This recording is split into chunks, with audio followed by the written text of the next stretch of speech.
काल महाराष्ट्रामध्ये सगळ्याच समाजाला आश्चर्य वाटेल असा एक GR निघाला आणि देवेंद्र फडणवीस साहेबांनी मुसलमानांना असलेलं 5% अतिरिक्त आरक्षण रद्द केलं.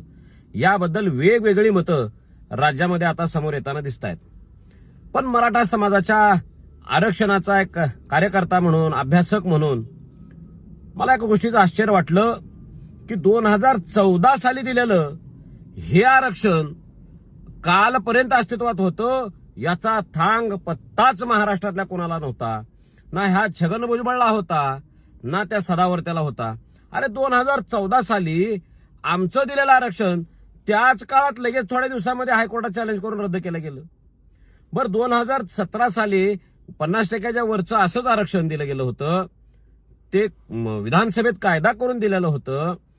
ते सुद्धा आरक्षण सर्वोच्च न्यायालयानं 2021 साली घालवलं आणि ते घालवण्याच्या मागे ओबीसीतले तथाकथित नेते अर्थकारण सुद्धा करत होते, खर्च करत होते पैसा सुद्धा. त्या गोष्टीचा आम्हाला शल्य नाही, कारण मराठा समाजाला कळून चुकलेला आहे की 50% वर दिलेलं असा कसलाही राज्य शासनानं कायदा करून दिलेलं आरक्षण टिकणार नाही. हे आता स्पष्ट झालेलं आहे. जी भूमिका आम्ही राज्यभर वनवन करत, वनवास भोगत, वनवास यात्रा काढून, राज्यभर सभा घेऊन जनजागृती करून मांडलेलं होतं, त्याला काल पुन्हा एकदा शिक्कामोर्तब झालेला आहे. कारण जर काय आता दिलेलं जे काही 10% आरक्षण आहे अशाच पद्धतीनं मराठा समाजाच्या विरोधातलं कुणी आलं तर ते एखादं परिपत्रक काढून रद्द करू शकतंय.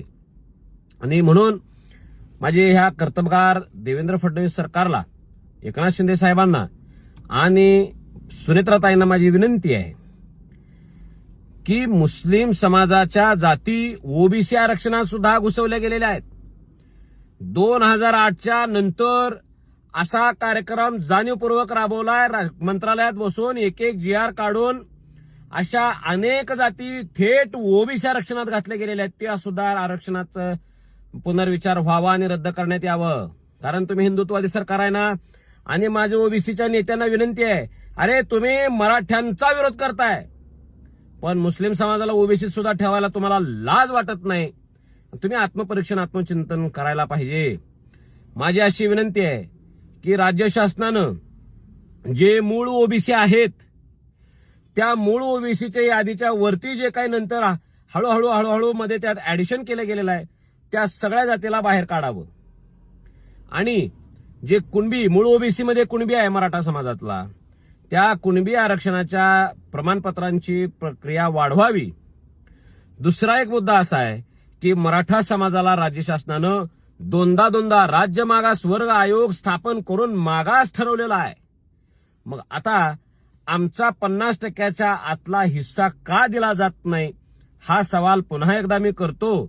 कारण राजकारणात असून सुद्धा समाजाला सत्य ते सांगणं ही भूमिका आम्ही घेतलेली आहे. त्याची राजकीय किंमतही मोजतोय.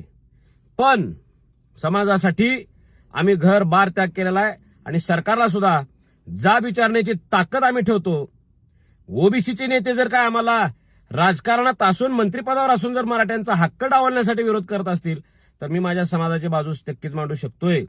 हा हेतू घेऊन माझी देवेंद्रजींना विनंती आहे, एकनाथ शिंदे साहेबाला विनंती आहे की कुणबी नोंदींची प्रक्रिया फास्ट करा. मराठा आयोग नेमून मराठा हा शब्द मागास ठरवला गेलेला आहे, त्याला ओबीसीच्या यादीत घाला आणि ज्या ज्या जाती अनधिकृत पद्धतीने ओबीसी मध्ये वर्ग केलेल्या आहेत त्या सगळ्यांना बाहेर काढा, अशी मी 100% आपल्याला विनंती करतो.